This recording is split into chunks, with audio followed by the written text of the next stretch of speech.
Assalamualaikum warahmatullahi wabarakatuh. Madayaw mayong gabi kaninyong tanan. Magandang gabi sa inyong lahat.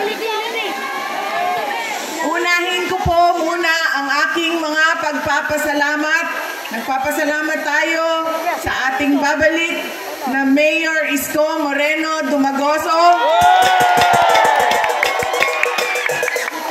sa kanyang pagpapahiram sa ating ng stage, ng ilaw, ng kuryente, ng mikropono para mapaabot sa inyo ang aming mga mensahe ngayong gabi na ito. Pangalawang pagpapasalamat ay sa inyong lahat, mga kababayan, dahil marami sa inyo ang hindi pa kumakain, hindi pa nagluto, pero nandito galing pa sa trabaho, pero nandito kayo para makinig sa amin at sa aming mga mensahe para sa bayan. Maraming salamat po sa inyong lahat.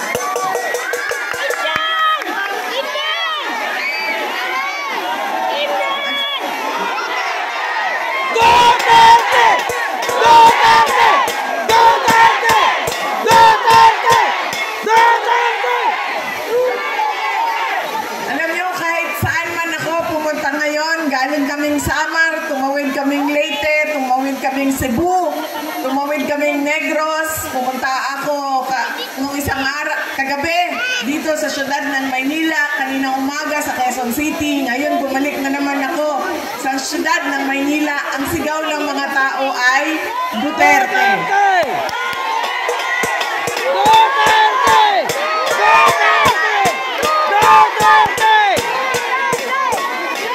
Baka lang po nakakalimutan ninyo na hindi po ako kandidato ngayong eleksyon na ito.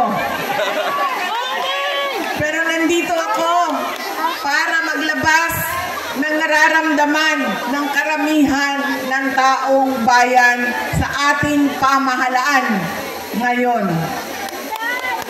Pero tapusin ko po muna ang aking mga pagpapasalamat.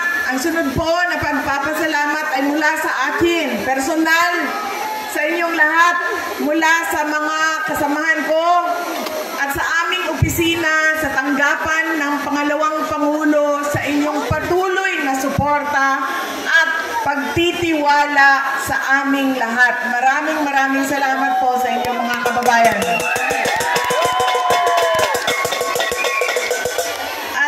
Huling pagpapasalamat ay mula po sa pamilya namin, ang pamilya Duterte. Napakalaki ng utang na loob namin sa inyong lahat sa pagkakataon na ibinibigay ninyo sa amin na makapaglingkod sa ating bayan. Dako kaayo ang amuang utang na kabubuton kaninyong tanan sa oportunidad na ginahatag ninyo kanamo ng makaserbisyo sa ato ang nasod. Daghan kaayong salamat. Daghang salamat. Alam nyo, marami sa ating mga problema ngayon ay dahil sa ugali nating mga Pilipino kung paano tayo pumipili ng leader ng ating mga komunidad at ng ating bayan. Una na ugali ng Pilipino ay kung sino yung nagpapatawa sa kanila, sumasayaw, kumakanta, na-entertain sila, ay yun ang naaalala nila pag-upo nila doon sa presinto, sa voting precinct natin. Hindi na natin tinatanong, ano ba ang pangako ng tao na ito nung siya ay tumayo sa entablado para mangampanya? Tinupad ba niya ang kanyang pangako? Yan ang ugali natin. Maganda sa paningin, sumasayaw, na-entertain ako, naaaliw ako sa kanya, iboboto ko siya. Hindi na natin tinanong. Noong ba ikaw ay nangako na 20 pesos ang kilo ng bigas ay tinupad mo ba?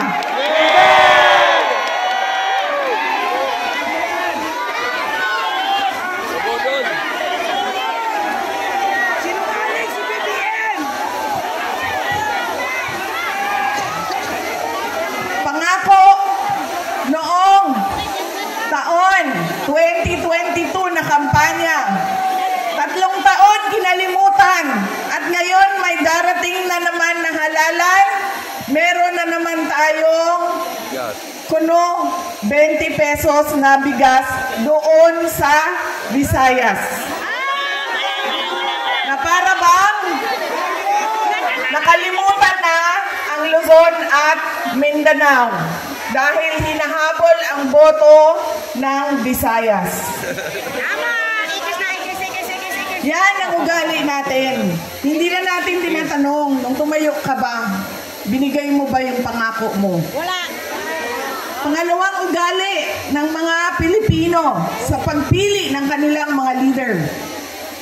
Galing sa pamilyang mga politiko, galing sa sikat na apelido, na endorso ng sikat at mahal natin na tao ay automatic ang boto natin. Hindi dahil Duterte yan, ay automatic ang boto ninyo. Dapat tinitingnan din ninyo, ano ba ang kapasidad at abilidad ng tao na ito. Duterte ka, pero ano ang kaya mong gawin para sa bayan?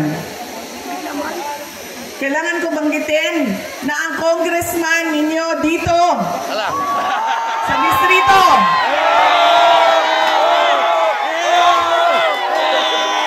ay inendorso mo ba?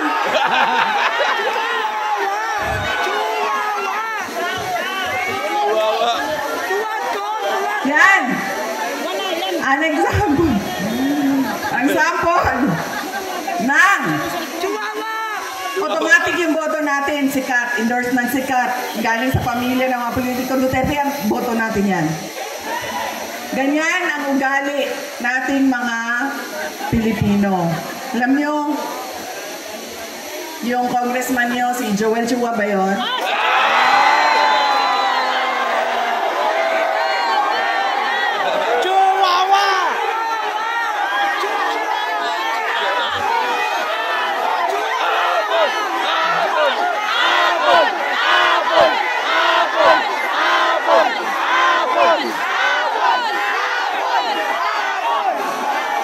Sabi nung isang kaibigan ko na tiga Cebu, na kaibigan din niya. Sabi niya, pare, bakit mo naman ginaganyan si Sara? Wala naman niyang ginawa sa iyo. Sinisira mo ang pangalan. Sabi niya doon sa kaibigan namin, putang ina pare, hindi ko naman kilala si Sara at hindi niya ako kilala. So ano bang pakialam ko sa kanya? Putang inyara rin. Putang inyara rin. Nandito ako ngayon. Sa distrito niya. Putang ina niya rin! Putang ina niya rin! Duterte! Duterte! Duterte! Duterte! Duterte! Nagpapakilala ako sa inyong lahat. Ako, si Sara Duterte. Kaya ko makipag-away sa kanal.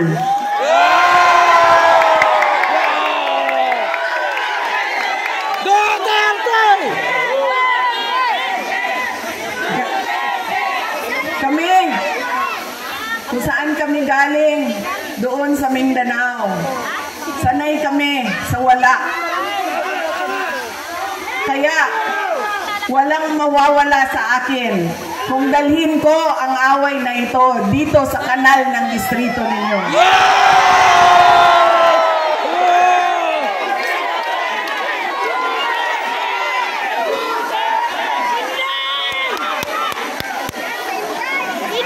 Mga sis, saan kayo galing?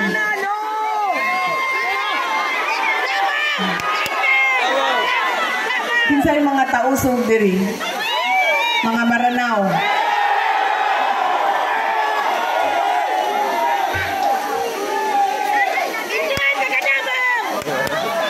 Kinsay mga Bisaya.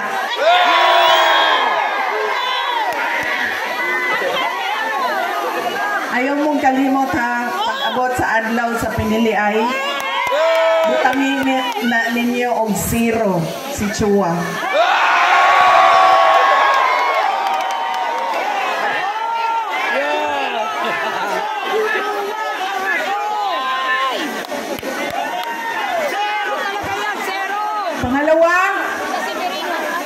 sikat na apelido, pamilyang politiko, automatic ang boto natin. Pangatlong ugali ng mga Pilipino sa pagpili ng kanilang mga leader. Kung sino yung may pera at bumibili ng boto, ay ibinibigay natin ang ating pagkatao sa kanila. Alam nyo, galing akong Bacolod, galing akong Manila, kahapon, Quezon City, tinatanong ko ang mga tao, magkano ba ang bilihan ng boto? 2,000, 3,000. Logi! Meron pang bilihan ng boto na tawag ay tupad, akap, aix, maip. Ginawa ng legal ang pagbibili ng pagkatao ng mga kababayan natin. Yan ang ugali natin. Kung sino yung magbabayad, bibigay ko sa kanya ang boto niya. Tanggapin natin ang pera. Bakit hindi? Galing naman yan sa gobyerno. Hindi na, ibibigay ko yung buong paako sa inyo kung merong politiko nagbibigay ng pera na galing sa bulsa niya. Lahat yan galing yan sa pondo ng gobyerno. Buwis natin yan. Tax natin yan na binabayad natin. Tanggapin nyo ang pera.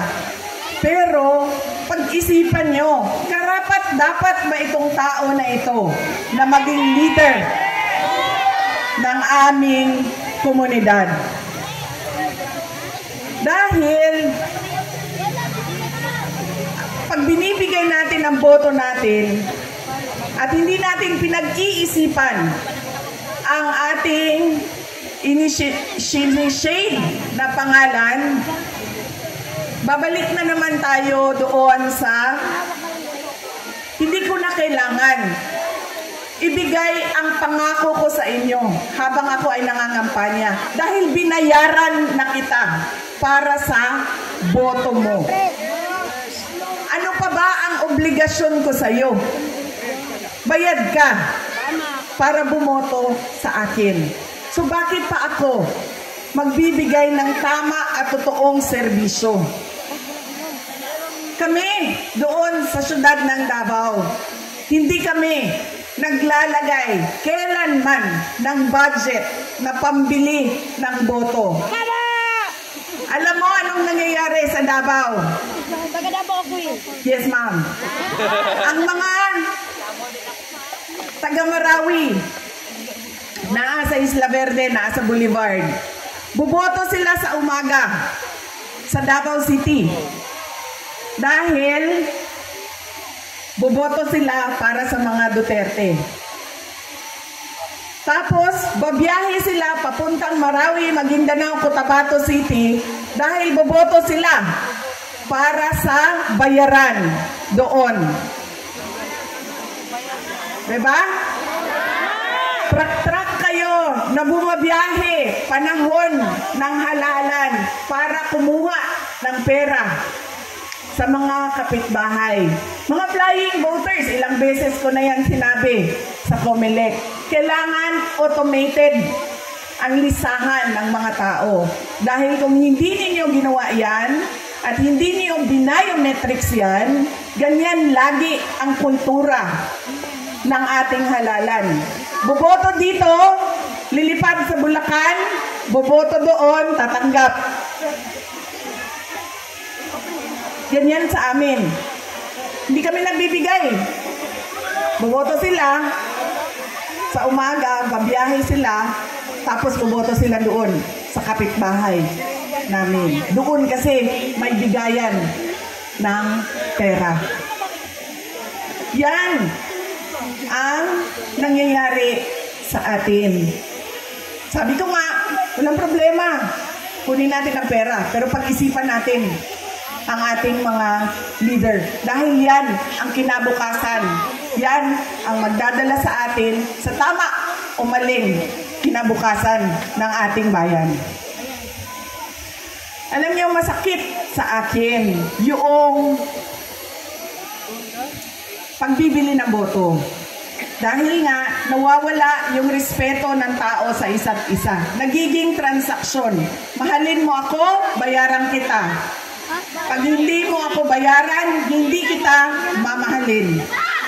Nagiging transaksyon ang ating mga relasyon sa ating mga kababayan. At masakit sa akin dahil sino ba at kaninong boto ba ang binibili ng mga politiko? Sa mga mayayaman ba? Sa mga mataas ba ang trabaho at natapos? Mga doktor, binibili ba ng 2,000 ang kanilang boto? Mga engineer na kumikita ng 1 milyon isang buwan, binibili ba ng 2,000 ang kanilang boto? Hindi. Ang binibili ang boto, yung mga tao na araw-araw naghihirap, nagtatrabaho, naghahanap buhay dahil ang 2,000 ay napakalaking bagay para sa pamilya nila. Yung mga taong naghihirap at walang-wala. Masakit yun. Dahil pinagsasamantalahan yung kahirapan ng mga tao. Dahil ba walang-wala ako, bibilhin mo na ang aking dignidad at prinsipyo. Yan ang ugali natin, mga Pilipino. Kung sino yung naaalala, bahala na. Hindi ko na tatanungin kung ibibigay mo ba pangako mo. Kung sino yung sikat, kung sino yung malaking pamilyang politiko. At ibinibigay natin yung pagkatao natin sa taong magbabayad, sa tamang presyo. Kaya kailangan, madami nagtatanong, ano bang magagawa namin? Ano bang matutulong namin, Inday Sara? Wala na kayong matulong sa akin. Tumulong na kayo. Ginawa niyo na akong pangalawang pangulo ng ating bayan. Oh, Presidente na! susunod yun, sir. Presidente na! Pero sandali lang, sir. Nandito muna tayo. Huwag niyong kalimutan, hindi ako kandidato. Botante ako ngayong eleksyon na ito. Nagpapaalala ako sa inyo kung ano yung dapat gawin natin. Baguhin natin ang ugali natin sa pagboto ng mga kandidato. Ilang araw na ako umiikot sa iba't ibang lugar sa Visayas. Baka dahil naging 20 pesos yung bigas doon dahil umikot ako doon o galing ako sa Marlete. Ngayon lang ako napaisip pa. Galing, oo nga eh. Bukas 20 na yung bigas na yan dito kasi dumaan sila sa akin. Salamat kayo sa akin! Ngayon lang ako napaisip na na. Galing ako sa Marlete, Cebu, Negros. Bacolod, Negros Occidental. Lahat ng madaanan ko, Manila, Quezon City, nagtatanong, kamusta na ba si dating Pangulong Rodrigo Duterte? Kamusta na, Day? Ang dami ng mga hindi ko kilala nagsasabi, ikamusta mo kami kay President Duterte? Kahit hindi kami magkakilala mga kababayan natin kung saan-saan. Okay lang po si Pangulong Duterte. Wala naman po siyang problema sa sakit. Ang kanya lang ay hindi siya marunong sa gawain pambahay. Hindi siya marunong maglaba, hindi siya marunong magluto, at hindi siya marunong maglinis ng kanyang kwarto. At isa pa doon, siya ay may edad na, 80 years old si Pangulong Duterte. Ano daw?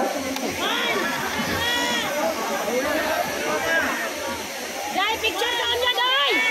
Sabi ko sa kanya, alam mo ang pinakamadali dyan, itlog na lang, halu-haluin mo lang yan, dagdagan mo ng asin at paminta, tapos lutuin mo sa mantika, okay na yan. Sabi niya sa akin, hindi nga ako marunong magpakulo ng tubig, magpaluto ka pa ng itlog. Yun lang naman ang kanyang challenges. Nahihirapan siya doon sa loob. Noong may Coke Zero doon sa air supply kasi may vendo siya. May vendo sila. No, kanina tumawag siya sa akin. Ganun pa rin, kinakamusta ko siya. Kamusta ba? May nararamdaman ka ba? Masakit ang ulo mo, masakit ang tuhod mo. Sabi niya, hindi, masakit lang ang aking puso. Sabi ko, sabihin mo sa doktor.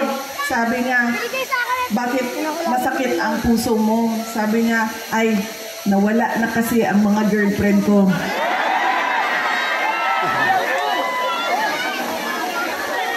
Sabi ko, ay nako, huwag ka mag-alala dahil may 2 girlfriend dyan sa labas ng kulungan, nag-aaway, nag-aantay na lumabas ka.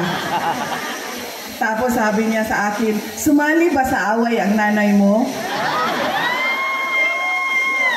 Sabi ko sa kanya, ay nako, wala na siyang pakialam sa'yo.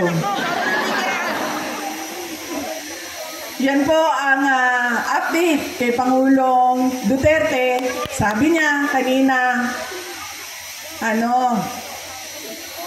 kailan mo ba ako ilalabas dito sa detention center? Sabi ko sa kanya, relax ka lang dahil mamayang gabi meron kaming meeting doon sa distrito ni Joel Chua.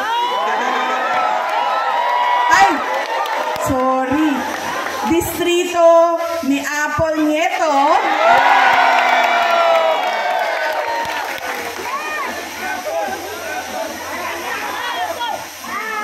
At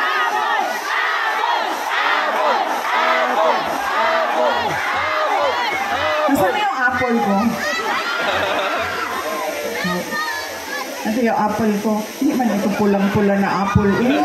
Naluspan man yato ang apple. Pwede lang mga apple, no? Yung apple ko.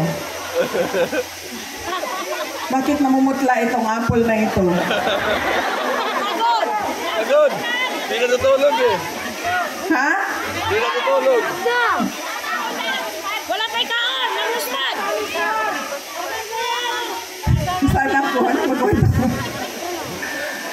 Sabi ko sa kanya, huwag ka mag-alala. Mamaya, nandun kami sa distrito ni Apple Chua. Ay, Apple! Hindi ito. Apple niya to. Nagugulo ka. Apple niya to. Pag-uusapan namin kung paano ka namin kidnapin dyan sa Hague at ibalik sa Pilipinas. Sabi niya, wag mo akong kalimutan dito dahil mabubulok ako dito. Sabi ko sa kanya, huwag ka mag-alala. Marami ang nagdadasal sa Pilipinas at sa buong mundo para maibalik ka sa ating mahal na inang bayan. Bring him home! Bring him home! Bring him home! Bring him home! Yung mga nagtatanong kung kamusta si Pangulong Rodrigo Duterte, meron po kaming maliit, short, maikling video para sa inyong lahat. Self-rated poverty in the Philippines is at its highest in 21 years. Teacher says she often complains about being hungry. Pagbabarili ng isang babae dahil umano sa konsehan sa droga. Pinagtataga hanggang sa mamatay ang natutulog na maglola. Ang bugbugi ng dalawang Just remember, no? At bakit yung mga tao gumagamit ng drugs? Remember, hindi sila addict. na pag-alagala, mga batang nagra-rugby, nagkalat sa gitna ng daan. Mga taong pinagbabaril habang bumili ng pagkain sa karinderya. Makalat sa social media ang video ito ng pamamaril sa mga... Instead of going to school, they spend their days scavenging to earn a living. Nang trabaho ang suspect at gumagamit pa umano ng droga. Good luck sa atin lahat. Sa halip na tutukan ang kumakalam na sikmura ng mga Pilipino. Krimen, droga at korupsyon. Mas inuna ang sariling interes at kasakiman sa kapangyarihan. Itinapon palabas ng bansa ang nag-iisang Pangulo na siyang tunay na nagmahal sa bayan. Mula nung si Tatay Digong naging Pangulo,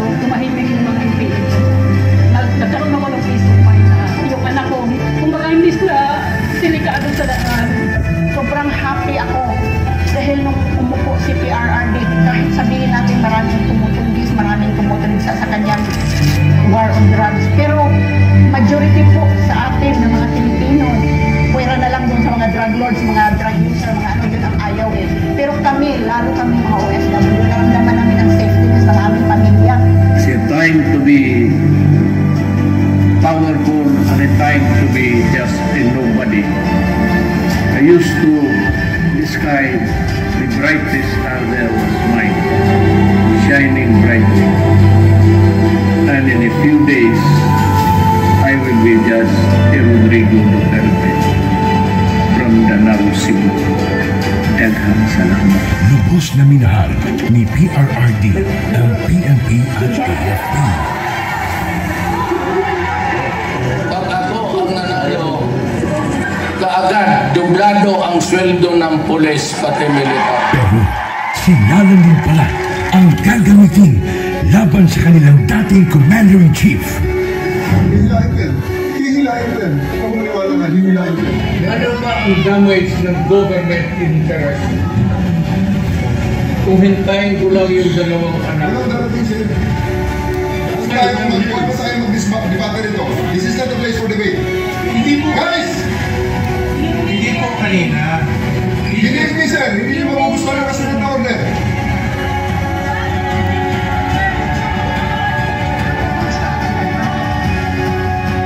Napilitan sa serbisyo ang iba dahil sa order ng isang bangag na namumuno sa kanila.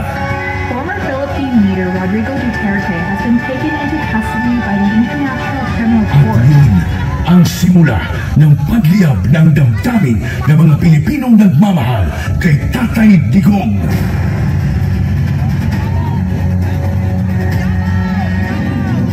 Lumiyab ang sambayanang Pilipino. Bring PRRD home.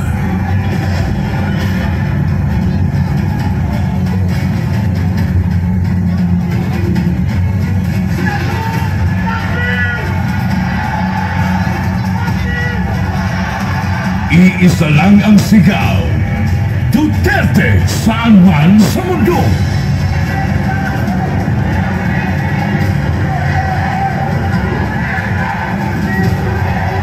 Nagagalit ang taong bayan dahil ramdam ng lahat na walang nagawa ang administrasyong ito. Bayan ang kasikasuhin, hindi sariling mithiin. Nais nating katawanin ang nagkakaisang damdamin ng milyon-milyong Pilipino at isapinig ang kanilang pinag-isang mithiin para sa isang mapayapa at nagkakaisang Pilipinas.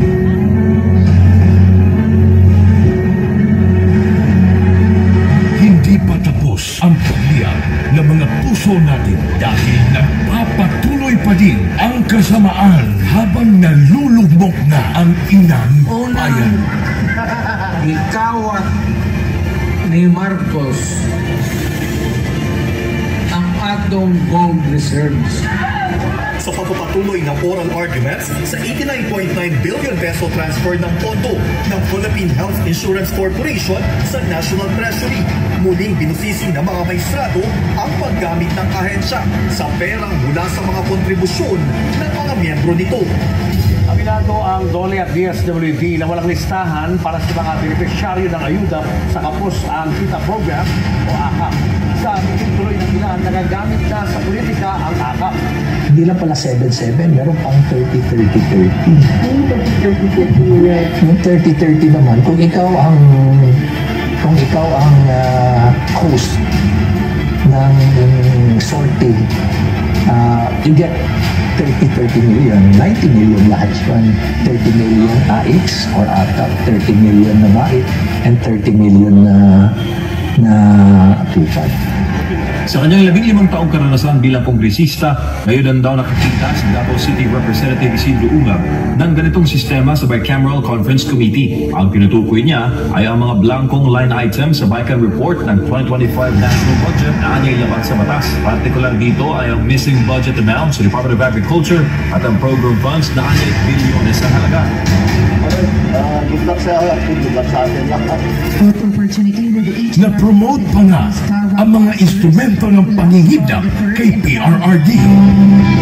Police Brigadier General Jean Fajardo and family, the chief of the PNP and his family to join the president for a photo opportunity. Walang titigil para sa bayan.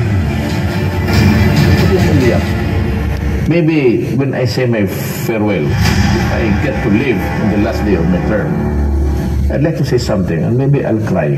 Gusto kong umiyak dahil hindi ko anong taong binigay nila ng pagmamahal sa akin. Totoo lang. You can save the Philippines. And now vote Duterte.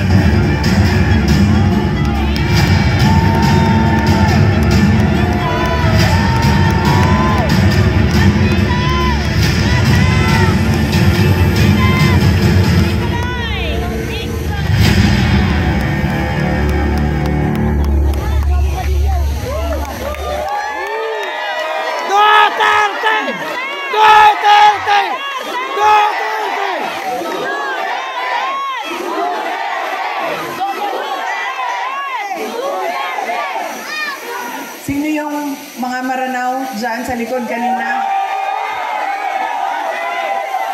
Kayo na bahala kay Tore.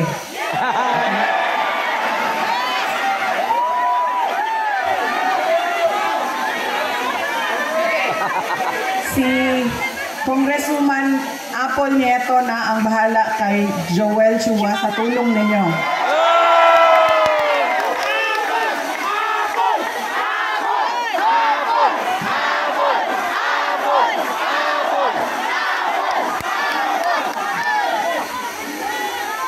Noong ako ay bumabiyahe galing Cebu City papuntang Negros, nag-barge ako, tumawag sa akin si Pangulong Rodrigo Duterte. Sabi niya sa akin, diretsuhin mo na ang mga kababayan natin. Diretsuhan na og hangyo ang ato ang mga kaigsuunan. Na diretso ang boto ninyo para sa 10 senador ng mga Duterte. Si Bongo Bato de la Rosa, Jimmy Bondoc, Rodante Marcoleta, Philip Salvador, Attorney Vic Rodriguez, Attorney J.D. Hinlo, Attorney Raul Lambino, Pastor Apollo Kibuloy, at Richard Mata. Bakit kailangan diretso ang boto natin? Bakit kailangan tinatawag na block voting o straight vote ang gagawin natin? Dahil unang-una, kapag hinaluan ninyo ng ibang kandidato o leader na sa iba ang kanyang pamumulitika, ay magkakagulo lang, mag-aaway lang lagi at magbabangayan lang lagi. Pangalawa, kapag mataas ang boto at malayo ang agwat ng mga boto, ay mahirap siya habulin sa dayaan sa makina. Kaya dapat malaki at marami. Katulad ng block voting ang kinakailangan. At pangatlo, kailangan nagkakaintindihan yung mga leader kung saan ba talaga papunta ang ating bayan. Dahil yung 10 senador ng Duterte, naiintindihan nila na kailangan natin ituloy ang nasimulan ni Pangulong Duterte sa tunay na pagbabago. Noong kami ay tumatakbo, noong taong 2022, ang plataforma namin ay continuity o pagpapatuloy at unity o pagkakaisa. Hindi natin nakikita yon ngayon. Wala tayong nakikitang pag-usad papunta sa kaunlaran ng ating bayan.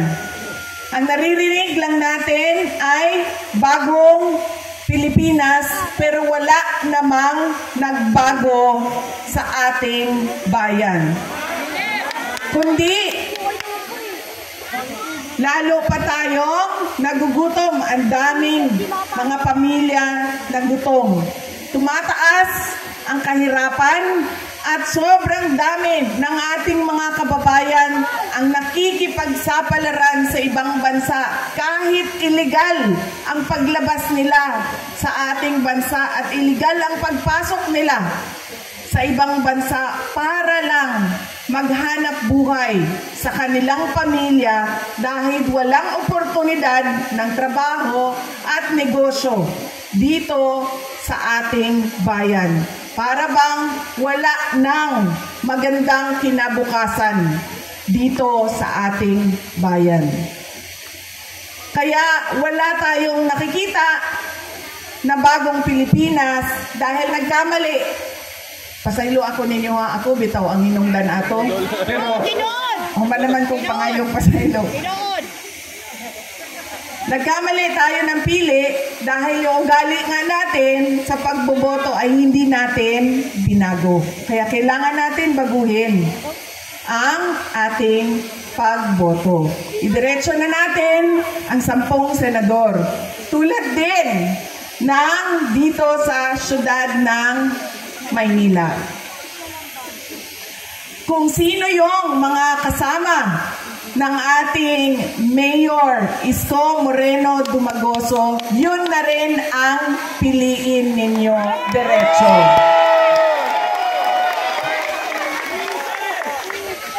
Dahil, tulad ng sinabi ko sa kanila, kung pipili kayo ng mayor dito, pipili kayo ng vice mayor sa kabila, pipili kayo ng 2 konsehal dito, 3 doon, o ilan bang? Hati-hatiin ninyo ang boto, magkakagulo lang din ang inyong lokal na pamahalaan. Hindi makakagalaw ang mayor ninyo. Hindi din makakagalaw ang vice mayor ninyo. Kaya kung pumili na kayo na ng kay Mayor Isko Moreno kayo, lahat ng kasama niya, kasama na ang ating Congresswoman Apple Nieto ay iboto na ninyo.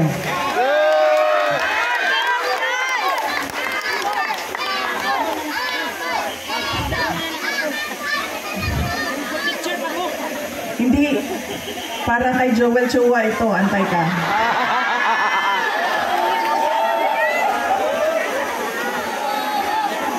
Sa amin yung bata, kasi sabi niya, sorry. Bigay daw yung apple. Ibibigay ko itong apple na ito kay Apple Nieto. Ma'am, saksak mo ito sa bibig ni Apple Chua hanggang sa kanyang lalamunan, hanggang siya ay mamatay. Apple na yan. Ibigay mo kay Snow White Joel Chua. Alam nyo? Snow White! Diba si Snow White kumain ng apple, tapos nabilaukan. Apple yan. Bigay mo yan sa kanya. Paksak mo yan doon sa bibig niya.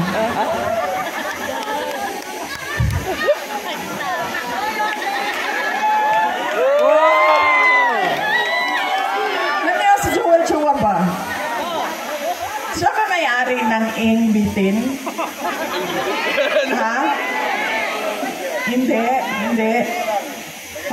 Yung may-ari ng Ingbitin. Kasi alam nyo, dala-dala niya yan lagi, yung hopya na yan doon sa House of Representatives. Tapos pinamimigay niya sa mga tao. Pag may hearing, pinamimigay niya. Nung pumunta ako doon sa hearing nila, nakaupo ako doon, tikitan ko iba't ibang kulay ng NBT. Pagdating sa akin, hindi ako binigyan ng hopya.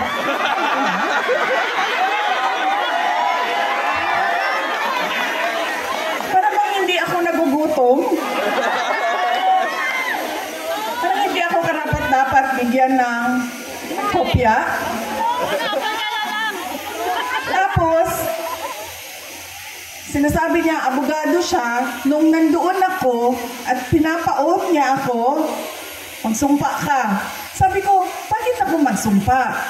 Nakalagay sa rules ninyo, ang manunumpa lang ay witness. Hindi naman ako witness dito. Resource person ninyo ako.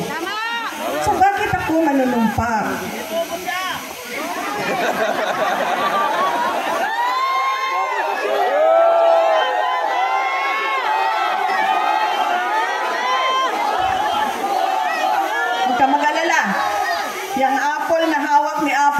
solusyon.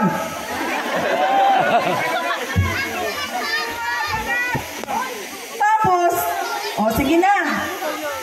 Wag na yan, si Inday Sara, hindi sumasagot. Hindi niya masagot. Bla, bla, bla. Bla, bla, bla. Tapos sabi ko, okay, sige, walang problema. Pinatawag nila yung mga kasamahan ko sa aming opisina. Walang problema. Sabi ko, anong gusto ninyo? Sige, pupunta kami. Kaya naman namin sagutin yan lahat. Di sige. Pagdating doon, kinulong na niya yung Si Lopez. isang kasama namin, si Yusek Lopez. Nagalit na ako. Dahil ako naman yung hinahabol ninyo. Ako yung gusto ninyong paalisin. Ako yung gusto ninyong sirain. Bakit nyo dinadamay yung mga kasama ko sa opisina? Sinabi niya, pasensya na. Sinabi niya sa kapatid ko, pasensya na, sabihin nyo sa kanya. Dahil lahat naman tayo dito, sundalo lang. Kayo, sundalo kayo, kami, sundalo kami ni Martin Romualdez. Wow! Sundalo ni Tambalos-los! Hindi lang buhaya, sir. Tambalos-los good na buhaya.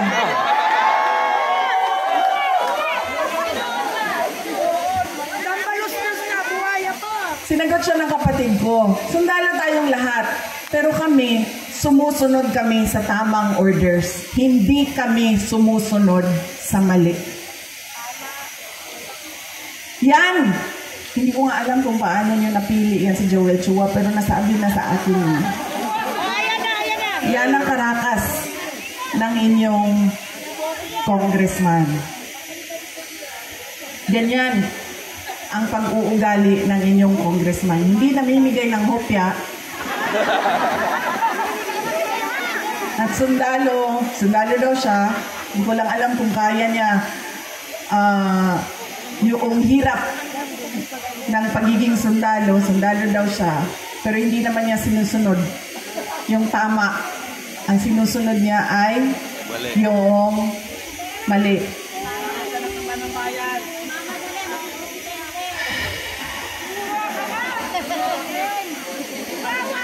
Nakalimutan ni Joel Chua nung sinisira niya yung pangalan ko na hindi ako kandidato ngayong eleksyon na ito. Walang mawawala sa akin. Nawala naman ang pangalan ko dahil kinuha nila at niyurakan nila. Pero nakalimutan niya, kandidato siya ngayong eleksyon na ito. Kaya ano ang dapat nating gawin para kay Apple Nieto? O hindi lang iboto, ano pa ang dapat nating gawin? Ikampanya. Ikampanya sa putahan. Idala sa lahat ng mga presinto at sabihan ang ating mga kasama, bigyan nyo ng 0 yang tangkinang Joel Chua. Tangin naman! Tangin naman!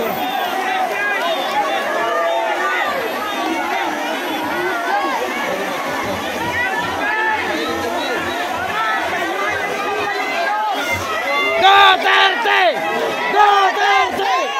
Duterte! Duterte!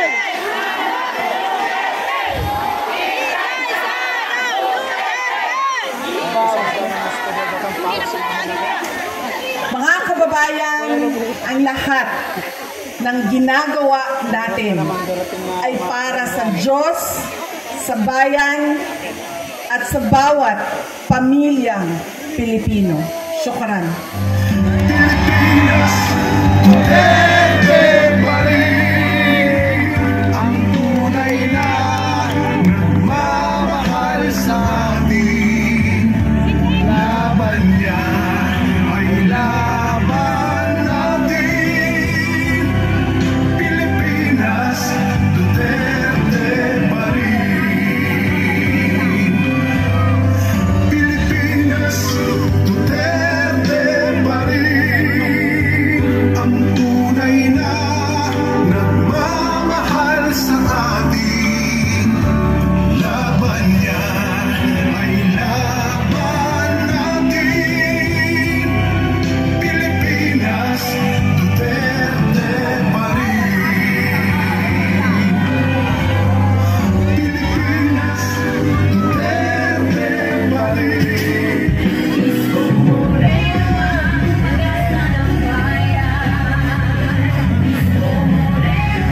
shout out everyone.